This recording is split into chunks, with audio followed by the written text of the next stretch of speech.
It got stuck. The Village Pod. Is that what we call it? The Village Pod? The Village Pod. Ooh, that's tight. What up, everybody? Welcome back to the Village Pod. We are here to talk about everything Pokemon. It's me again, Steph. Got B with me. Brian here with, again, check out my boy, Corey Kumasaka at Edward Jones. Financial advisor. Financial advisor. All right, so we are going to actually start the pod off with something that we want to make a mainstay here on the podcast. That's going to be what? Show and tell. Show and tell. All right, let's do it. You probably did this when you were a kid, and you probably do it whenever you get something cool. So we're going to be showing you a bunch of cool stuff from our collection, and we're starting with... And this is my collection. Like this is not for sale. This is not for sale. This is not for sale. But if you go to my office, and in my office, in the drawer, is this little guy. He does this. Oh, maybe I gotta put it on the ground. We'll show you later. And he walks across the ground. It's pretty cool. He walks cool. across the ground. And it's... I started liking Mewtwo, like when I first saw the movie.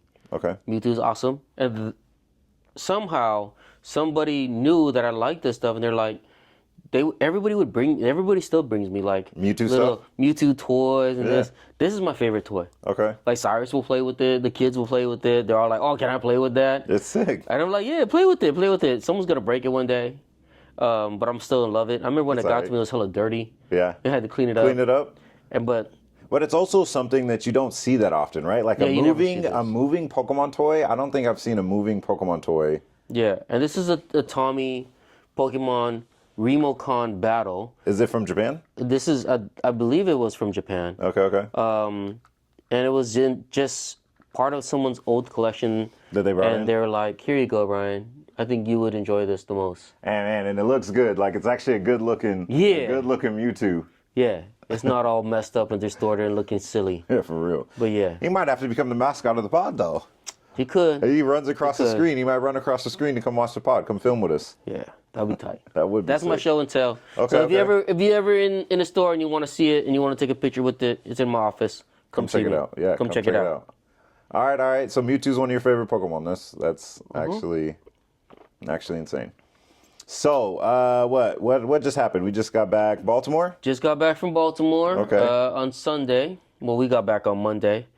And Baltimore Regionals. Beginning of the 24-25 season. Yeah. It has now started. Yep. We are one tournament in. Yep. One tournament in. We already have a couple people locked in their spots for Worlds. Congratulations to all of those that won. A big shout out to actually one of our villagers' little brother, Cameron. Yeah. Cameron, he won the junior division. Won the junior division in the VGC.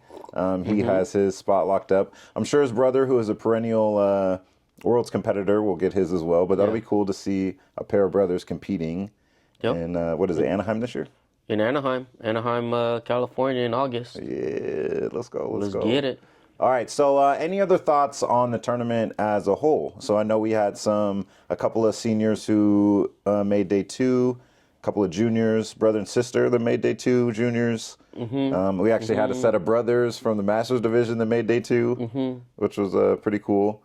Actually, the whole thing was taken down by Guardy, and if you watched the last pod, you'll know that was actually my sleeper pick. All right, not to toot my own horn, but I had it right with that. Yeah. You were right. The Guardy came through. I thought it was a bad pick.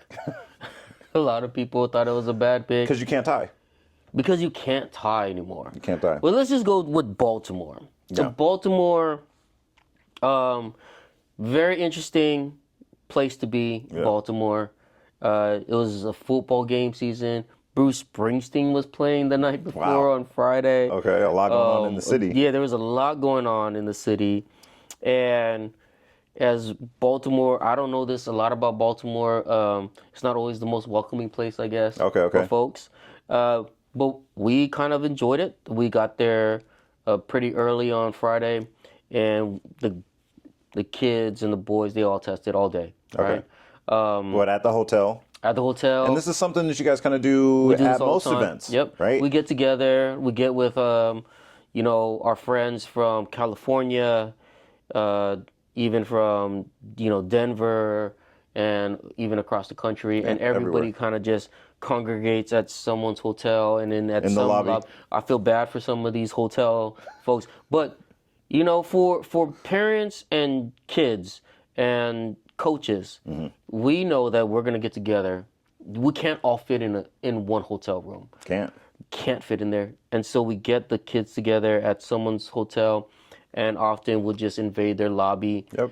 And you know what? In Baltimore, at the Hyatt, it was a beautiful lobby, and there was lots of space. Yep. And there were lots of different groups in that space testing. More than just kids. More than just than just our kids. Okay. Other kids from other areas were there, and they were getting together with their friends. This is something that I think is very good and important to like competitive kids, like getting those few hours of testing in the day before. Yeah. Like it really helps. It can build your confidence, right? Yep. It can really make you change a card or two. See some lines that you might not see some different lines that you didn't see before. And matchups that maybe you haven't played before, right? Because especially when it's a congregation of people from around the country, maybe somebody's playing a deck that we don't always see, right? Or something that's not in there. Yeah, or they have a different card, right? Or a different tech card. I didn't even think of that card. Right. Right, because I'll get to. I mean, I can tell you about my experience and what I did at World, but I played a card with an ancient box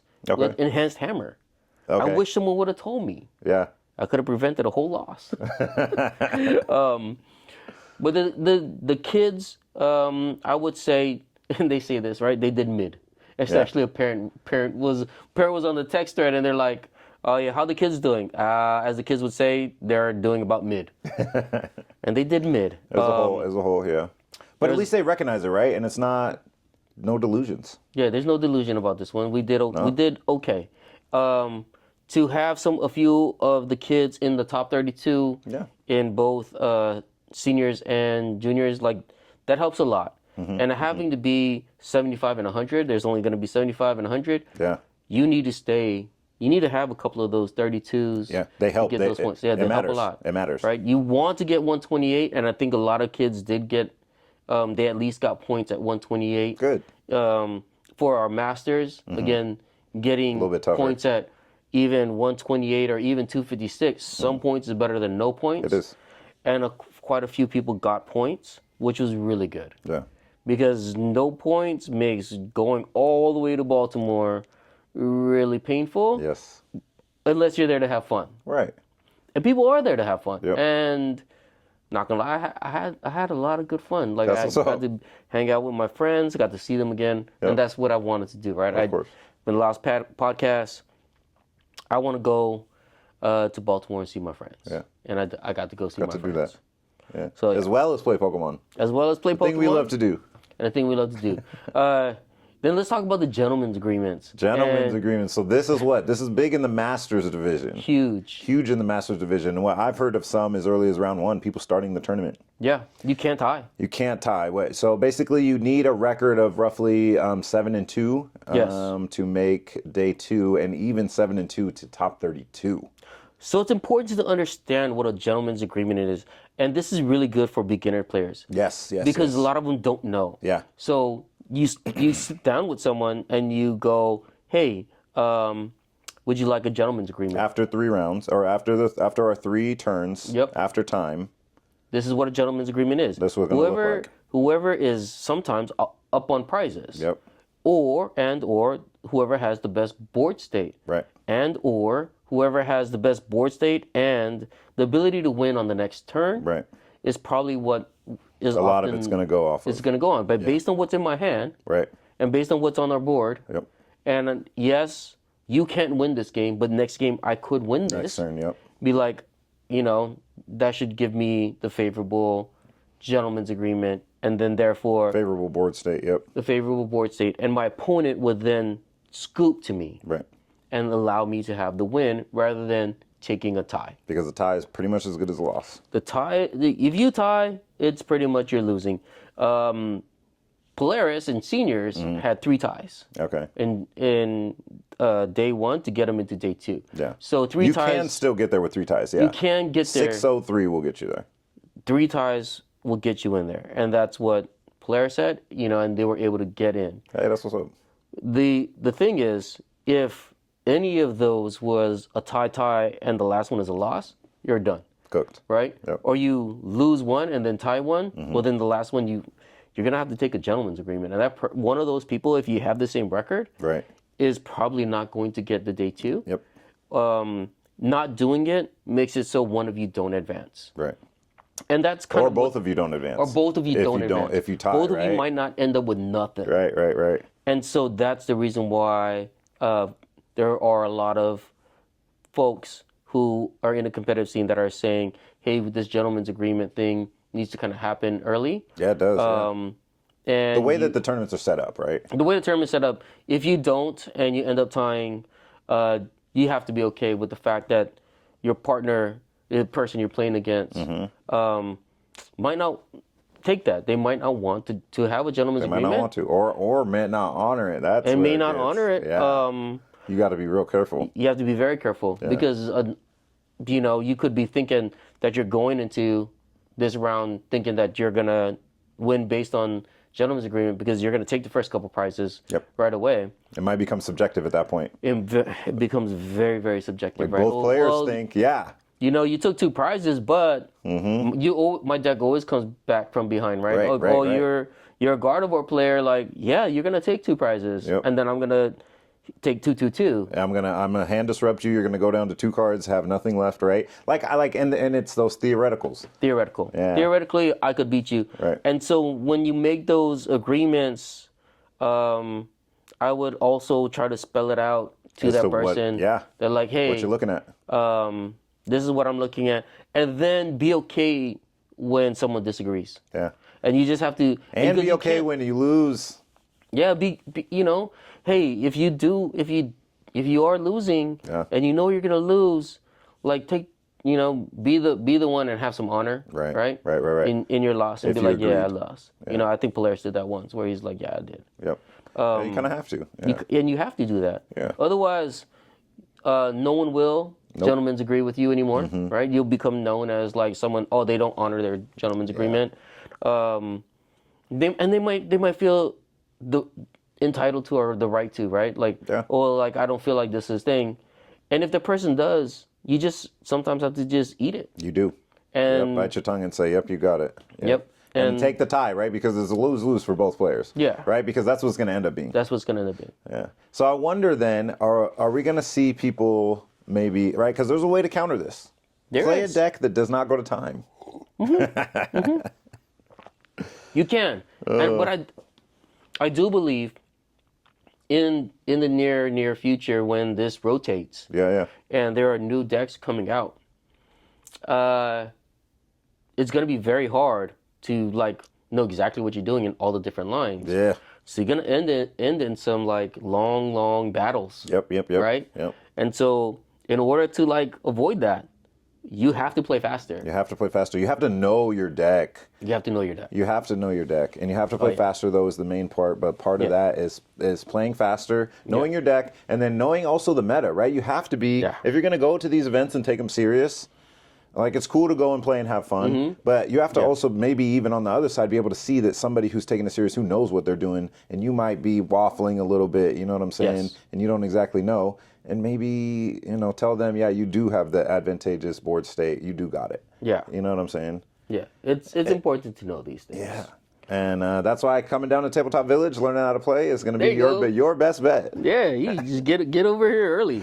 Shoot. Play a couple rounds before the tournament too. Before the tournament starts. And that goes for anything, right? It's good to play online, but there's nothing like playing in person. Yeah. And that's what I hear from a lot of the regional. It's so much different. And that's what I hear from a lot of the people who are new to the regional scene when it's their first time. They say, I played a lot online, but I haven't played a lot in person. Yeah. So they're not used to the constant shuffling, the searching, the sequencing of things of how you should actually do them, because everything's automated online. Yeah. But it was a good event. We had a lot of fun. I think everything, for the most part, felt good as a player and as a parent. I was happy with the way the tournament went. That's good. Right? Yeah. There's, you can go on Twitter and see if there's anything wrong that happened that people didn't like. That's where you hear from the Pokemon news. Yeah, not from us. We enjoyed our time. Yeah, we enjoyed our time. We did a good job. Came back with some points. That's important. Yep. And that's a good way to start the season too, right? Yes. Because it's the first event, and it's a brand new tournament structure. Nobody really knew what to do, so it really was just feeling a lot of it out. Yep. Yeah. So now we actually have and that's it for Baltimore, pretty much. I think that's it for Baltimore. I think that's it too. It's great. The meta's shaping up, and it's actually one last thing on Baltimore. It's the last tournament in this meta. Some of you have cups this weekend, and we're done. Now we're moving on to Stellar Crown. So we do actually have a customer question. Oh boy. We have a YouTube comment question from one of our subscribers, Kevin. Kevin TCG, you should follow him. He actually comes to the store a lot. He's a cool guy, and his question is, how do you drag? We're not going to say drag, but how do you get your partner or your family members to come on over to play at your locals? Sounds like he maybe has his partner and or maybe some family members that he wants to get maybe into the game casually, competitively, whatever. But what are some ways that you think that you can maybe get as a TCG player that you can get maybe your family member who knows you love it, but they're not so into it? Bring them on down to the store. And not even our store, like any store. A lot of these are going to apply to any store. I think one of the best ways is you have to open some packs with them. Okay. Right? It is a huge thing to open packs with other people. Yes. And it is so fun when you hit. Right? And so you gotta just load some packs for them. Yep. Let them hit the packs, like let them get the wins, right? Right. And that's what gets them interested. Right. And yes, you want them to play the game with you and do all these other things with you. Go to the tournaments and maybe even just go casually to play in the league and whatnot. But come on, we all know what first got us into this hobby was. It was cracking the packs. Cracking the packs. Hitting the Charizard. hitting the Zards. Yeah, for us, at least. Right? Shoot. Like, that was the fun thing to do. And we love that. And I think that's one important way that you can get someone who isn't really interested in Pokemon. Yeah. Isn't interested in Pokemon cards. You can start them there. Yeah. And it brings you back to it doesn't matter what age you are. Right. Like, it is a thing to like open packs. It's a endorphin hit, right? It is. It's you whether get something from baseball cards, which they probably opened before, right? Yep. If you're dealing with your parents, it's baseball cards, which they probably opened before. Yeah. You're dealing with your spouse, they probably have done some kind of gotcha game on their phone, right? And it's the same kind of thing, right? But these are things you get to keep forever. Yeah, you get to keep them, enjoy them. Yeah. And even if you never open up another pack, you can be like, man, this one pack that I did open this one time, right? That would, like, they'll have that mememory, and then they'll be in a store one day or even at Target and be like, oh yeah, remember I was with that person, they would open these Pokemon cards with me, and maybe we should give them a call. Yeah, that's what's gonna happen. It's true. And then the other way is you gotta bring them down to the store. Right, get them like acclimated with the space first, right? Yeah, get them. They're gonna probably have reservations and hesitations because they don't know what to expect. No. A competition, right? Not a lot of people, right, really do competitive things in their lives. Yeah. Like, honestly, a lot of people will work out that's competing with themselves, but nothing like against somebody else, right? Yeah. So breaking that fear first, and then I think like you're saying, bringing them down to the store. Yeah. Get them acclimated with the space. Yeah, have them meet some community members. There you go. There you go. And they'll be like, oh, you didn't like Pokemon before either? All you did was collect, or all you did was look at the cards, and now you play the game? Yep. And they're like, oh, okay, so I can too. Yeah. Yeah, and you're gonna find like-minded folks, or even folks who are like completely, like, they're not nerdy Pokemon people. Right. They're your average person that enjoys doing this because they also have other family members that do this. Right? We're going to have parents. We're going to have parents who are sitting in the room. Hey, some of them will play. Yeah. And someone will play against your parent. Yeah, exactly, right? as well. Yeah. They will. They'll be like, oh, you want to play a game? Yeah, that's what Jeff Lynn is for. Yep. We're dropping Jeff Lynn's name again.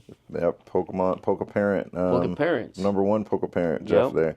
And that's just like actually one of our other regulars, Gautam's parent, actually played. She played in the tournament. Got a couple wins. It was actually really exciting. It was kind of the little buzz after they got their round one win. And it's cool. It's really cool to see. And I think that's the way that you get them down. Luckily here at Tabletop, we do have Family Day on Sundays. And that's where we do different Pokemon themed activities. And that's really just to acclimate with with Pokemon in general. Yeah. Like just kind of getting used to Pokemon in general and bringing them down. Sometimes we have a low stakes tournament that a lot of family members participate in. And that can get them in the competitive part of it rather than playing against just you, right? Maybe Kevin has played against his spouse a bunch, but maybe they have a little anxiety about playing against other people. And coming down to tabletop on a Sunday or your local league, right? That's always going to be a really important thing, especially if your locals is supporting your league. You want to go support your locals and their league, if that makes sense.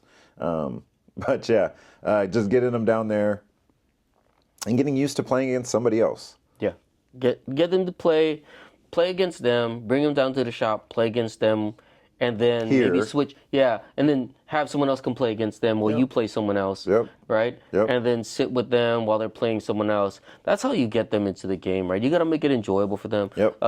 Give them a good deck. Yeah, that's gonna be a very important first step as well. Yeah, teach someone the deck. I mean, if you don't know it, but it's what they like, have someone else teach them. Like how to play that, so that they're not feeling like they're incapable of doing what they're like. Don't hand them Pidgeot control. Right. Right, man. That's the third deck that you have built, but that's not going to be a good starter deck, right? That's not a good starter. You want to get them with the basics of attaching. Obviously, energy acceleration is really big in the game. Give them some deck like that, maybe a Raging Bolt, right, where they have to do a little bit of math, but it's just basically based on chance and hitting the different cards. Right. Not anything they have to think too far ahead of themselves for. There you go. Usually those big beat stick two prize EX decks. And don't give up on your friends. They might not want to come the first time, or they might not have fun, but keep asking them, right? Like if you really want your partner or your parents or your friends to come, like invite your partner's friend as well. Have them come together. Right? Bring people together, and that's how you grow the community. And they'll find someone that they gravitate towards in the community that be like, oh, I do like it when Owen teaches me because he's so kind and nice. And he knows a lot about the decks. He knows a lot about the decks, right? Oh, I do like Junior. He's kind of funny. And he always makes me do the YouTube thing or the TikTok stuff or the Instagram, right? Oh, Steph always makes me go on the camera. That's, know, there's always fun stuff to do here. And that's how every store should be. I'm not saying every store is. But make it fun for them. Bring their friends. Bring multiple people. Inviting, right? Yeah, and you'll enjoy it. Yeah, for real. Yeah, that's a really good question. And if anybody else has any other questions, listen to the pod. Drop them down below. We'll answer them. It's fun. It's fun to do that. Hopefully that helps Kevin and anybody else who has that question. Remember, just even if you think you're the only one that has the question, there's probably somebody else out there listening that has the same question. Cool. So last thing, actually, I want to touch on a little bit of competitive talk. So we said Baltimore's done, that format thrown out the window. Next, we have our Stellar Crown meta. Stellar Crown. It brings a couple cool cards that I like a lot. And if you look over, so if anybody who doesn't know, Japan gets all the cards usually like a month or two ahead of us. Yeah. And then they're able to play with a lot of those cards prior. So we can actually look ahead to the cards being released here, because it usually takes a couple months for them to get to America. But we can check out the decks that they're playing over in Japan, which would kind of give us an idea of what to play in the future. So I actually looked it up, and the top 3 decks from their City League championships, which are pretty much like their cup equivalents, our cup equivalents. Big cups, though. Yeah, big cups. Actually. Would be Charizard, Raging Bolt, and Dragapult. Yeah, crazy, right? You don't hear Terapagos. You don't hear Terapagos. Miraidon. No. Or Miraidon Raikou. Yeah. You don't hear that. Nope. None of the other. Regidrago, actually. Regidrago not even on there? Yeah, not even on the list. It's actually relatively low. The next 2 decks, I think, were Guardy and Gardevoir. One other deck that didn't change much. But some of the main additions from Stellar Crown. So for Zard, it's going to be that Briar card. And if you don't know what Briar does, what it allows you to do is it allows you, if you have 2 prizes left and you take a knock, or if your opponent has 2 prizes left and you take a knockout with one of your Terra Pokemon, you get to take an extra prize. Extra prizes. And this works really good in Charizard because of the Dusknoir that actually just came out. Yeah, you give them the prize. You give them, you can control when you put them at that 2 prize threshold, and then you can take an extra knockout. Yeah. And I think that's why that deck's seeing a lot of success. And Charizard's just good in general, right? Charizard is very good in general. Energy acceleration. Energy acceleration. Low attack cost. Low attack cost. Heavy HP. Yeah. Best engine in the game. Best engine with the Pidgeot. Yeah. Man, do they throw the Noctiles in there too? Not yet, though. I don't think so. And that's one thing I wanted to talk about here in a second about the Noctiles. One deck that is in the Noctowl, or one deck that does incorporate the Noctowl is Raging Bolt. So Raging Bolt is going to be trying. It can stay about the same, but there's another line where you drop the Pokegears and the Poke Stops, and you put in the Noctowl line with the Area Zeros because you already have a basic Terra and not Terrapagos, but Ogerpon. Teal Mask Ogerpon. And Teal Mask Ogerpon, exactly, that you're putting down. So then you kind of sacrifice some of your early game burst for more mid game consistency, where you can use Noctowl, like we were saying, to get any 2 trainer cards. Any 2 trainer cards. It can be your Sadas and your Prime Catcher. It can be your Energy Retrieval and probably your Sadas. You're probably going to be getting Sadas most of the time off Noctowl. Yes, I agree. What Noctowl brings to the game is going to just make already very good decks probably better. Probably better. If they can incorporate a Terra Pokemon, right? Because you can drop it and then you search for 2 only if you have a Terra on the field. Yes. But a lot of decks can do that. Like you were saying too, another one, Miraidon, right? Which we're not seeing a bunch of, but which should be good because it has Mewtwo in it. Yeah, you can get the electric Mewtwo, which is also Terra. Yeah. Yes. And then it's like you use that and you have and you use the Noctowl and you have a free Peony from last format. Yeah. Get your two generators. Two whatever you want. Yeah. I did find we practiced. We've seen the matchup. I've seen somewhat tested before. Okay. You know what's the problem with Mewtwo EX? Well, even though he's my favorite. Yeah. He's a 2 retreat cost. That takes psychic energy to attack. Yeah. So if you boss that up, or if you push that up to the front, if you gust it in, and they have no way to retreat it back. It's not just attach an energy retreat, or just put the board on it and then retreat. 1 retreat cost. Right. That Pokemon's stuck. Yeah. Right? Yeah. So it's a little scary. Can be. It can be scary to put it up there. So we'll see. We'll see if anybody figures it out. Yeah. But that's also an engine I think that might become pretty good. The 3 Pokemon, or the engine that I've been thinking of that I'm trying to make broken is going to be Blissey, the Trumpet, and Noctowl. You just have to find the Terra Pokemon that you're throwing in there. Yeah, you do have to find the Terra Pokemon. But I think the Blissey, so basically the Trumpet lets you put basic energy from your discard pile onto your benched colorless Pokemon. Yes. Put it on Blissey. Blissey allows you to move in 1 energy per turn, so it might be a little bit too slow. You might have to set up 2 or 3 Blissies. But you can kind of set up those awkward stellar Terra Pokemon's attacks. I think that's an engine that can be pretty good out of this format. Or out of this set. Yeah, we'll see. Yeah. I think there's a lot that will come in through Stellar Crown. The Briar, the Noctowls, the Crispin. The Crispin is kind of good. Crispin's a really good one for the 3rd deck that we haven't talked about yet, Dragapult. Yeah.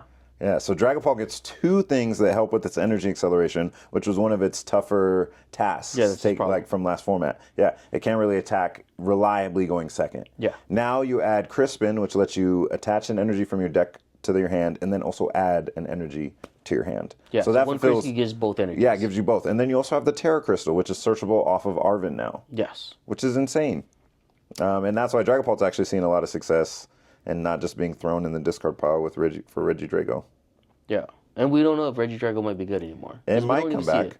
I hope it. I think it's good. I think the deck is still good. Has warrants to be looked at. All the options, toolbox. I still want to see the new Terrapagos, hit the bench and the Palkia. Yeah. Right, I want to see things hit for I got 8 things on my bench. I'm in for 400. Right, and then I want to see someone like Prince Williams come up with let me control you. Let me keep you down. Let me knock your bench down to 3. Yep. Right, and see what happens. Yeah. How do you Glamora or something. Yeah, with Glamora, get stuck.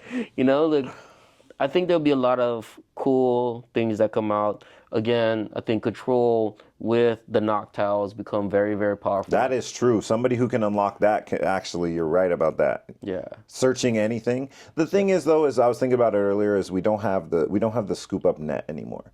No, and that's what you can only do it once. Yeah, you can really only do it once, and that's what made the Inteleon so great. Yeah. Was you had that scoop up net, but we might get something like it soon. Yeah. Who knows? We'll see. Yeah. Only the future can tell. Hey, for real. Surging Sparks coming soon. All right, I think that's it for this week. I think that's it for this week. I think that's it for this week. Yeah, thanks everybody for watching. If you made it this far, really appreciate it. Drop a like, drop a comment. We had a bunch of comments, a bunch of likes. We're trying to get past that. And we'll actually be doing a giveaway, 150 subscriber giveaway soon for a Stellar Crown ETB. Sounds good. Yeah. So until next time, peace. Peace.